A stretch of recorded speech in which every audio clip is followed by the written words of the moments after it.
అంటే అంటే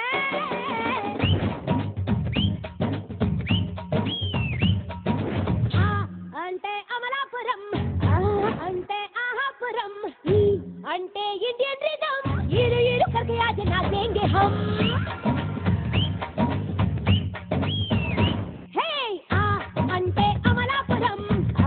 అంటే ఆహాపురం అంటే ఇండియन रिदम इरु इरु करके आज नाचेंगे हम అంటే उठा कदम ऊपर उठा कदम అంటే एक है जन्म ऐश की दुकान से तो आजा करम मन मेरा मेहंदी कली उमर मेरी कठरा होने चली हटा दे दिल का तू मेरे दिल का आखा ले मूंगफली